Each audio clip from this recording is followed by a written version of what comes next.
Janasena tsunami, గెలుపు మనది. అనుమానం ఉందని అడుగుతున్నా. అడ్డం వస్తే నిలువుగా తొక్కుకుంటూ పోతాం తప్ప నిలిసేది లేదు. ఏం చెప్పాడు వాలంటీర్స్ మీటింగ్ లో? చొక్కా మడత పెడతా.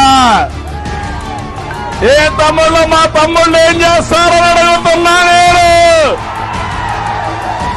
కుర్చీలు మడత పెడతారు. నీ కుర్చీ ఊడిపోతుంది. అవునా కాదా? రాజకీయాలు ఎప్పుడన్నా చూశారమ్మా మీరు ఈ విషయాలు? ఒక ముఖ్యమంత్రి చొక్కా మడత పెట్టి కొడతావా? వాలంటీర్లు కొట్టబెడతావా? ఒకటే చెప్తున్నా, మా వాళ్ళందరూ ఇస్త్రీ పెట్టెలు తీసుకొని నీ చొక్కా మీద పెట్టి నీకు వాతలు పెడతారు. తొందరలోనే పెడతారా లేదా? పెడతావంటే గట్టిగా చెప్పండి పెడతామని. అంటే పులివెందల పంచాయతీ చేస్తావు రాష్ట్రాన్ని? అంటే రాష్ట్రం అనుకుంటున్నావు గొడ్డలతో అన్నిటికీ సమాధానం చెప్పాలనుకుంటున్నావు గాని నీ గొడ్డలితో సమాధానం చెల్లుబాటు కాదు.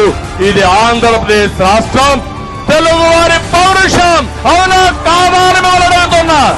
నా జీవితాశయం పేదరికం లేని సమాజం చూడాలనేది నా జీవితాశయంగా ఎంపిక చేసుకున్నా. దీనికోసం పనిచేస్తాను. ఇప్పుడు మీరు గుర్తుపెట్టుకోవాలి, రాష్ట్రాన్ని నాశనం చేసిన ఈ ఫ్యాన్ ని చిత్తు చేయాల్సిన అవసరం అని సిద్ధమా అని మిమ్మల్ని అడుగుతున్నా.